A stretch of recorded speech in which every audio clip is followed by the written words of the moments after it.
Chapter 12। इस अध्याय का शीर्षक है कैसे लोगों से हार मानते हुए भी उनका दिल जीता जा सकता है। डेल कार्नेगी इस अध्याय में यह बताते हैं कि अगर आप किसी से कुछ कराना चाहते हैं या किसी को प्रभावित करना चाहते हैं तो सबसे प्रभावी तरीका है उनकी गलतियों या विचारों को सीधे चुनौती देना या आलोचना करने के बजाय विनम्रता से और सहमति के साथ पेश आना। लेखक का कहना है कि जब आप सामने वाले को सीधे तौर पर गलत साबित करने की कोशिश करते हैं तो वह आम तौर पर अपनी बात पर अडिग रहता है और इससे रिश्ते में तनाव आ सकता है। इसके बजाय कार्नेगी कहते हैं कि यदि आप सामने वाले को बिना आलोचना किए यह समझा सकें कि उसकी गलती है तो वह अधिक खुला रहेगा और आपकी बातों को स्वीकार करेगा। कार्नेगी के अनुसार एक प्रभावशाली तरीका है कि आप अपनी बात की शुरुआत पहले उनकी बातों से सहमत होकर करें और फिर धीरे धीरे अपनी राय प्रस्तुत करें। इस प्रक्रिया में सामने वाले को यह महसूस होता है कि आप उसकी दृष्टि को समझ रहे हैं और उसे इज्जत दे रहे हैं।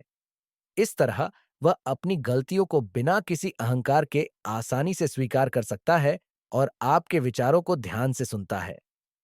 लेखक उदाहरणों के माध्यम से बताते हैं कि महान नेता और प्रभावशाली व्यक्ति इस रणनीति का इस्तेमाल करते हैं। वे पहले सामने वाले को यह महसूस कराते हैं कि उनकी बातों और विचारों का सम्मान किया गया है, फिर धीरे धीरे अपनी राय साझा करते हैं।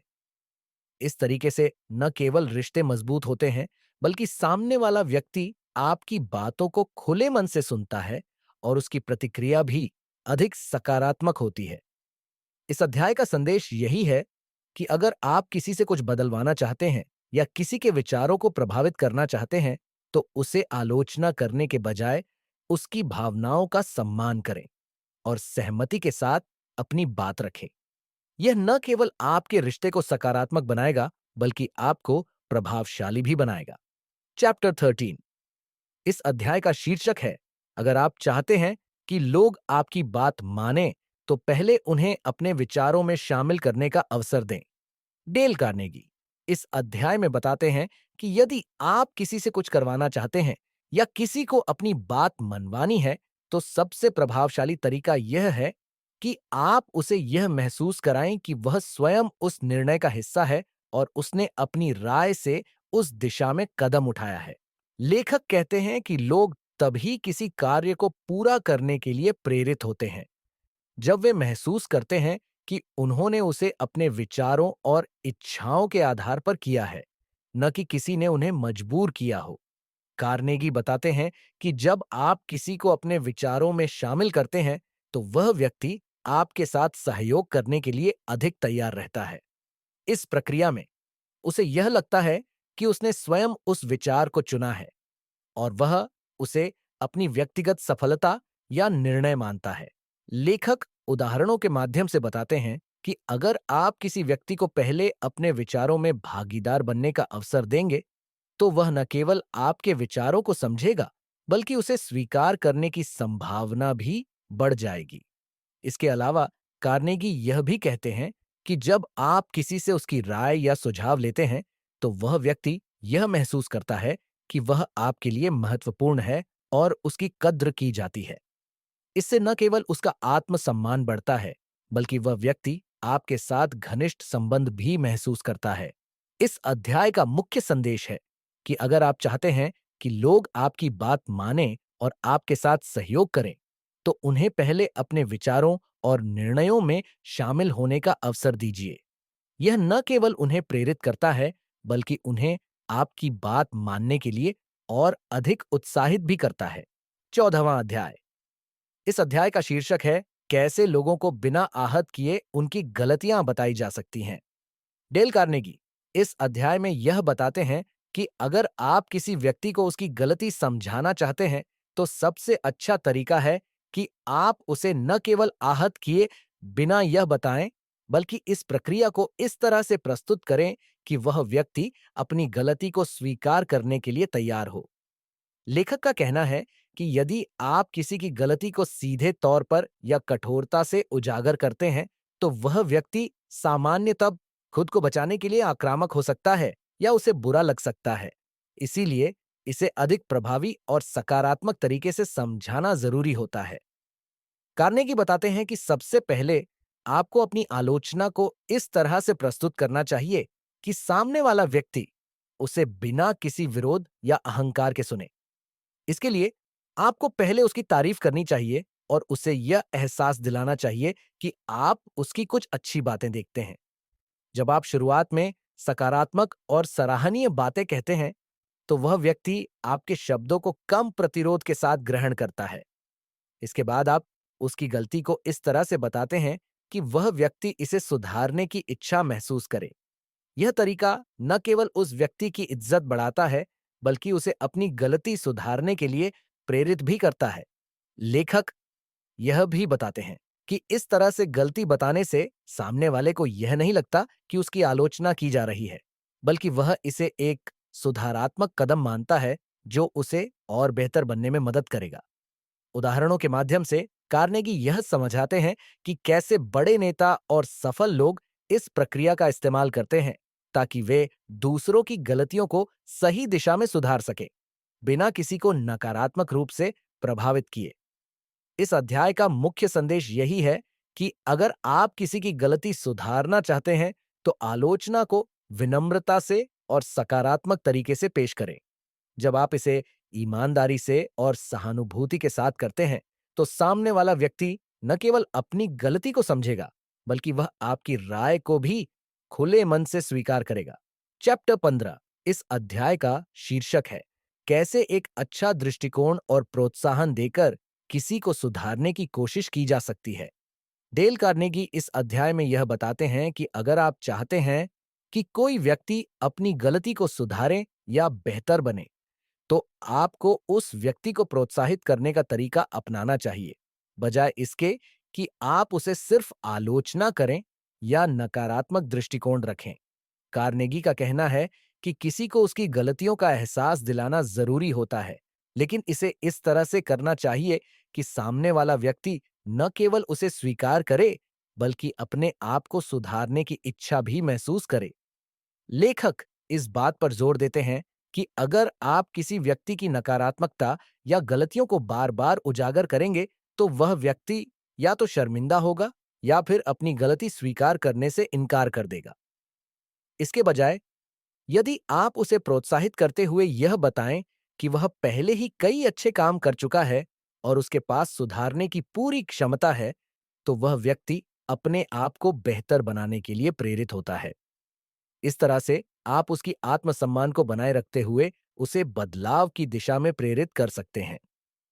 कार्नेगी उदाहरणों के माध्यम से यह भी समझाते हैं कि अगर आप किसी के साथ सहानुभूति दिखाते हैं और उसे यह महसूस कराते हैं कि आप उसकी कठिनाइयों और गलतियों को समझते हैं, तो वह व्यक्ति अधिक खुले मन से सुधार की ओर बढ़ेगा।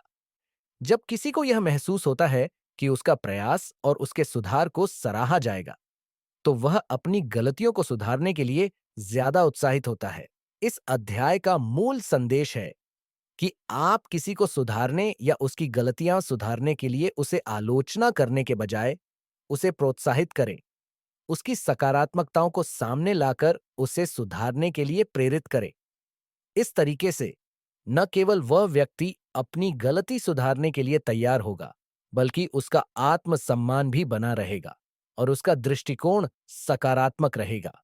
24वां अध्याय इस अध्याय का शीर्षक है, किसी को कैसे ऐसा करने के लिए प्रेरित किया जा सकता है जिसे वह करना नहीं चाहता। डेल कार्नेगी इस अध्याय में यह बताते हैं कि कभी-कभी हमें किसी से ऐसा काम कराना होता है जिसे वह व्यक्ति करना नहीं चाहता या जिसे वह नापसंद करता है। ऐसे मामलों में अगर आप चाहते हैं कि वह व्यक्ति आपकी बात माने या वह काम करे, तो आपको उसे इस तरह से प्रेरित करना होगा कि वह उसे स्वेच्छा से करना चाहे। कार्नेगी के अनुसार इसे हासिल करने के लिए सबसे प्रभावी तरीका है उस व्यक्ति के दृष्टिकोण को समझना और उसे ऐसा महसूस कराना कि वह काम उसकी अपनी इच्छा से कर रहा है। लेखक बताते हैं कि यदि आप सीधे तौर पर किसी से यह कहेंगे कि उसे यह काम करना चाहिए, तो वह व्यक्ति आम तौर पर प्रतिरोध करेगा, क्योंकि हर व्यक्ति को यह पसंद नहीं आता कि कोई और उसे आदेश दे।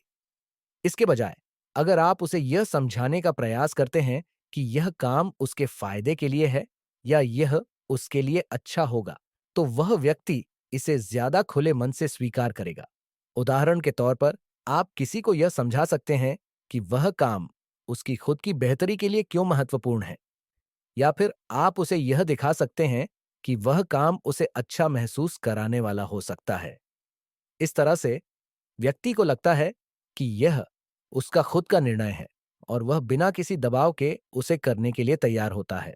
कार्नेगी यह भी बताते हैं कि जब आप किसी को एक काम करने के लिए प्रेरित करना चाहते हैं, तो सबसे अच्छा तरीका यह है कि आप उसे थोड़ी सी प्रशंसा या धन्यवाद देकर शुरू करें। जब वह व्यक्ति महसूस करता है कि उसकी कुछ अच्छी बातें और प्रयासों की सराहना की जा रही है, तो वह उस काम को करने के लिए और भी प्रेरित हो जाता है। इसके अलावा आपको यह ध्यान रखना चाहिए कि यह प्रेरणा सच्ची होनी चाहिए, क्योंकि लोग आसानी से पहचान सकते हैं जब प्रशंसा या प्रोत्साहन झूठा होता है। चैप्टर 17। इस अध्याय का शीर्षक है, आपका विचार या कार्य किसी को कैसे प्रभावित कर सकता है बिना किसी को उकसाए। डेल कार्नेगी इस अध्याय में यह समझाते हैं कि यदि आप चाहते हैं कि लोग आपके विचारों और कार्यों से प्रभावित हों, तो आपको अपनी सोच और बातचीत में एक ऐसे तरीके का उपयोग करना चाहिए जिससे सामने वाला व्यक्ति खुद यह महसूस करे कि वह निर्णय या विचार उसकी अपनी सोच का परिणाम है, न कि आप उसे थोप रहे हैं। लेखक का कहना है कि लोग अक्सर किसी और के विचारों को स्वीकार करने में आनाकानी करते हैं, खासकर जब वह सीधे तौर पर उन पर थोपा जाता है। लेकिन जब आप किसी व्यक्ति को यह एहसास दिलाते हैं कि वह खुद उस विचार या कार्य का हिस्सा है, तो वह अधिक खुले मन से उसे अपनाता है। कार्नेगी उदाहरणों के माध्यम से बताते हैं कि अगर आप किसी से कुछ करवाना चाहते हैं, तो आप इसे इस तरह से प्रस्तुत करें कि वह खुद इसे अपनी इच्छा से कर रहा हो। इसके लिए आपको पहले उस व्यक्ति की रुचियों और विचारों का सम्मान करना होगा और उसे यह महसूस कराना होगा कि आपने उसकी सोच और दृष्टिकोण को समझा है। इसके बाद धीरे धीरे उसे यह दिखाएं कि वह जो करना चाहता है वह उसकी ही भलाई और लक्ष्य के अनुरूप है। इस प्रक्रिया में वह व्यक्ति खुद को आपकी बातों से सहमत महसूस करेगा और बिना किसी प्रतिरोध के आपका साथ देगा। लेखक यह भी बताते हैं कि अगर आप किसी से कुछ कराना चाहते हैं, तो उसे उकसाने के बजाय आपको उसकी स्थिति और मनोवृत्ति को समझकर उसे सही दिशा में मार्गदर्शन देना चाहिए। इसका मतलब यह नहीं है कि आप उसे आदेश दें, बल्कि उसे यह दिखाएं कि वह अपनी स्वतंत्रता और विवेक का उपयोग करके सही निर्णय ले सकता है। यह तरीका न केवल रिश्तों को मजबूत करता है, बल्कि यह व्यक्ति को सम्मान और स्वायत्तता का एहसास भी दिलाता है।